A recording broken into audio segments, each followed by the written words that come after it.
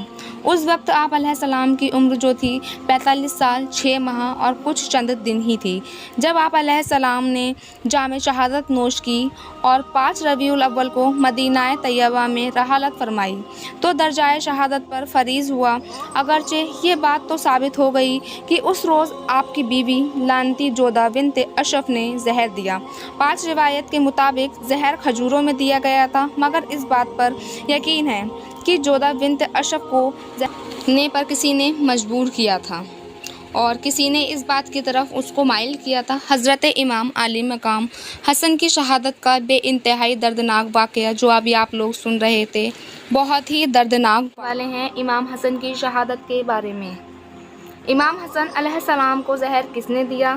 محترم ناظرین، حضرت امام حسن علیہ السلام صلی اللہ تعالی علیہ وسلم کے دوہتر جناب فاطمہ الزہرا رضی اللہ تعالی عنہا کے سب سے بڑے بیٹے اور امام علی مقام امام حسن علی مقام کے بڑے بھائی تھے۔ اہل اسلام ان کو صلی اللہ تعالی علیہ وسلم کے نواسے کے طور پر ان کا احترام کرتا ہے۔ اہل تشیع امام حسن کو دوسرا امام مانتے ہیں۔ ہجرت کے 3 سال رمضان المبارک کے مہینے میں نبی کریم صلی اللہ تعالی علیہ وسلم کو جب ولادت امام حسن کی خبر ہوئی تو حضور صلی اللہ تعالی علیہ وسلم اپنی پیاری بیٹی حضرت فاطمہ الزہرا رضی اللہ تعالی عنہا کے گھر تشریف لائے اور فرمایا کہ میرے نواسے کو دکھاؤ اور کیا نام رکھا ہے اس کا۔ حضرت بی بی فاطمہ عرض کرتی ہیں، یا رسول اللہ صلی اللہ تعالی علیہ وسلم، ہم نے اس کا نام حرب رکھا ہے۔ آپ نے فرمایا نہیں، ان کا نام حسن ہے۔ پیدائش کے 7ویں دن آپ کا عقیقہ کیا گیا اور 2 بھیڑوں کی قربانی کی گئی۔ آپ کے سر کے سارے بال اتروائے گئے اور اس کے بعد آپ کو ہم وزن چاندی خیرات کی گئی۔ حضرت امام حسن کے والد حضرت علی نے 21ویں رمضان کی شہادت پائی۔ اس وقت امام حسن کی عمر محض 27 سال اور 6 یوم تھی۔ حضرت علی کی تدفین کے بعد عبداللہ ابن عباس کی تحریر سے امام حسن علیہ السلام نے بیعت کیا اور ان کے بعد تمام نزدیک کے بیعت کر لیا، جن کی تعداد 40,000 تھی۔ یہ واقعہ 21ویں رمضان 40 ہجری یوم جمعہ کا ہے۔ ابن عباس رضی اللہ تعالی عنہ نے کھڑے ہو کر تقریر کی اور لوگوں کو بیعت کی دعوت دی۔ سب نے انتہائی خوشی کے ساتھ اور رضامندی کے ساتھ بیعت کیا۔ آپ علیہ السلام نے مستقبل کے حالات کا صحیح اندازہ کرتے ہوئے اسی وقت لوگوں سے شرط رکھی کہ اگر میں صلح کروں گا تو تمہیں بھی صلح کرنا پڑے گی اور اگر میں جنگ کروں گا تو تمہیں بھی میرے ساتھ مل کر جنگ کرنا ہوگی۔ سب نے اس شرط کو قبول کر لیا۔ آپ نے انتظام حکومت اپنے ہاتھ میں لے لیا اور مقدمات کے فیصلے بھی کرنے لگے۔ لیکن جب آپ علیہ السلام نے دیکھا کہ اسلامک معاشرہ انتشار کا شکار ہے اور آپ علیہ السلام نے تخت حکومت کو آباد کر دیا، کیونکہ حضرت حسن علیہ السلام کا واحد مقصد حکم خدا اور حکم رسول اللہ صلی اللہ تعالی علیہ وسلم کی پابندی کا اجرا کرنا تھا۔ امام حسن علیہ السلام نے دین خدا سر بلندی کے لیے اور فتنہ فسانہ کا سر کچلنے کے لیے کتاب خدا اور سنت رسول صلی اللہ تعالی علیہ وسلم پر عمل قیامت کو یقیناً بنانے کے لیے اپنے نانا رسول خدا صلی اللہ تعالی علیہ وسلم کی صلح حدیبیہ کی تقسیم طاقت حکومت کو ٹھوکر مار کر جو تاریخی صلح کی، وہ اسلام کی تاریخ کا ایک ایسا ناقابل فراموش باب ہے جس کی نظیر نہیں ملتی۔ امام حسن علیہ السلام اگرچہ صلح کے بعد مدینہ منورہ میں گوشہ نشین ہو گئے تھے، لیکن اگرچہ مرکز اور طالب ماد محمدی صلی اللہ تعالیٰ علیہ وسلم کے سر چشمہ امام عالی مقام امام حسن کا قائم رہنا دشمن دین کو کہاں گوارا تھا۔ اسی لیے جودہ بنت اشرف جو امام عالی مقام امام حسن کی بیوی تھیں، ان کو کسی نے انعام کا لالچ دے کر نواسۂ رسول صلی اللہ تعالیٰ علیہ وسلم حضرت امام حسن علیہ السلام کو زہر دے کر شہید کر دیا۔ ابن سعد نے عمران ابن عبداللہ ابن طلحہ سے روایت کی کہ کسی نے امام علی مقام حضرت امام حسن علیہ السلام کو خواب میں دیکھا کہ آپ کے دونوں چشم کے درمیان قل هو اللہ احد یہ آیت لکھی ہوئی ہے۔ آپ کے اہل بیت میں اس سے بہت خوشی ہوئی، لیکن جب یہ خواب حضرت سعید بن زید کے سامنے بیان کیا گیا تو انہوں نے فرمایا کہ واقعی اگر یہ خواب دیکھا ہے تو حضرت امام علی مقام امام حسن علیہ السلام کی عمر کے چند ہی روز باقی رہ گئے ہیں۔ یہ تعبیر صحیح ثابت ہوئی اور بہت ہی قریب زمانے میں آپ علیہ السلام کی بیوی لاندی جودہ بنت اشرف نے آپ کو زہر دے دیا۔ آپ زہر کے اثر سے اسال ابدی لوت ہوا اور آنتوں کے ٹکڑے کٹ کٹ کر اسال میں خرج ہوئے۔ آپ علیہ السلام نے 40 روز تک سخت تکلیف سہی۔ قریب شہادت جب آپ علیہ السلام کو کے لبوں پر امام علی مقام امام حسین علیہ السلام کا ذکر آیا، امام حسین علیہ السلام حاضر ہوئے اور پوچھنے لگے، اے میرے بھائی بتاؤ کہ آپ کو کس نے زہر دیا ہے؟ تو آپ علیہ السلام نے فرمایا، کیا تم اس کو قتل کرو گے؟ امام حسین علیہ السلام نے جواب دیا، بے شک میں اس کو قتل کروں گا۔ امام علی مقام امام حسین علیہ السلام کے جواب کے بعد حضرت امام علی مقام امام حسن علیہ السلام نے فرمایا کہ میرا گمان جس کی طرف ہے، اگر در مقدر حقیقت وہی قاتل ہے تو اللہ تعالیٰ منتقم حقیقی ہے اور اس کا اور میرا فیصلہ روز محشر ہوگا اور اس کی گرفت بہت ہی سخت ہے، اور اگر وہ نہیں ہے تو میرے بھائی میں یہ نہیں چاہتا کہ میرے سبب سے کوئی بے گناہ مصیبت میں مبتلا ہو۔ میرے بھائی میں نہیں چاہتا کہ اگر وہ بے گناہ ہے جس کی طرف میرا گمان ہے تو آپ اسے بے گناہ قتل کریں۔ مجھے اس سے پہلے بھی کئی مرتبہ زہر دیا گیا، لیکن اس مرتبہ کا جو زہر تھا وہ سب سے زیادہ تیز ہے۔ حضرت امام علی مقام حضرت حسن علیہ السلام کی کرامات اور منظر کیسا بلندی والا ہے کہ آپ علیہ السلام تکلیف میں مبتلا ہیں، آنتیں کٹ کٹ کر نکل رہی ہیں، نشے کی حالت بھی ہے، لیکن پھر بھی انصاف کا بادشاہ اس وقت بھی اپنی عدالت اور انصاف کا نہ مٹانے والا نقش صفائے طریق پر سبق فرماتے ہیں۔ امام کی احتیاط اجازت نہیں دیتی کہ جس کی طرف گمان کیا جائے اس کا نام بھی لیا جائے۔ اس وقت آپ علیہ السلام کی عمر جو تھی 45 سال 6 ماہ اور کچھ چند دن ہی تھی جب آپ علیہ السلام نے جام شہادت نوش کی اور 5 ربیع الاول کو مدینہ طیبہ میں رحلت فرمائی تو درجۂ شہادت پر فریض ہوا۔ اگرچہ یہ بات تو ثابت ہو گئی کہ اس روز آپ کی بیوی لعنتی جودہ بنت اشرف نے زہر دیا۔ 5 روایت کے مطابق زہر کھجوروں میں دیا گیا تھا، مگر اس بات پر یقین ہے کہ جودہ بنت اشرف کو زہرنے پر کسی نے مجبور کیا تھا اور کسی نے اس بات کی طرف اس کو مائل کیا تھا۔ حضرت امام علی مقام حسن کی شہادت کا بے انتہائی دردناک واقعہ علی اصغر کو میدان میں امام حسین لاتے ہیں تو 10 محرم کے دن کربلا میں تمام فوج یزید یہ کہتی ہیں کہ شاید حسین قرآن لے کر آئے ہیں۔ امام حسین اپنی ابا کو ہٹا کر فوج یشاکیہ کے سامنے کہتے ہیں، اے لوگو، اگر تمہاری جنگ ہے تو مجھ سے ہے، اس 6 ماہ کے معصوم بچے نے تمہارا کیا کیا ہے؟ یہ تو رسول اللہ کے گلشن کا چھوٹا سا پھول ہے۔ 3 دن سے مسلسل پانی نہ ہونے کی وجہ سے اس کی ماں کا دودھ خشک ہو چکا ہے۔ اے ظالموں، اس معصوم علی اصغر کو پانی پلاؤ۔ تمام لوگ ایک ہی آواز میں کہتے ہیں، اے حسین، پانی خود پینا چاہتے ہو اور نام بچے کا لیتے ہو؟ اگر واقعی اصغر ہم سے پانی مانگے گا تو ہم اس کو پانی پلا دیں گے۔ امام حسین علی اصغر کو دیکھتے ہیں اور کہتے ہیں، اے میرے اصغر، مانگ اب پانی، اپنے نانا کی امت سے پانی مانگ، ورنہ روز محشر یہ لوگ کہیں گے اگر اصغر پانی مانگتا تو ہم اس کو پانی پلا دیتے۔ علی اصغر تمام لشکر کی آنکھوں میں آنکھیں ڈال کر کہتے ہیں، اے میرے نانا کی امت، میں تمہارے رسول کا نواسا ہوں، مجھے تھوڑا سا پانی دے دو۔ تاریخ نے لکھا ہے، علی اصغر کی آواز میں اتنا درد تھا کہ فوج یزید ہلنے لگی۔ اتنے میں عمر بن سعد کہتا ہے، اے ہرملا، دیکھتا کیا ہے، اصغر کا نشانہ دے اور تیر چلا۔ ایسا نہ ہو کہ اصغر پھر سے پانی مانگے اور فوج یزید بغاوت پر اتر آئے۔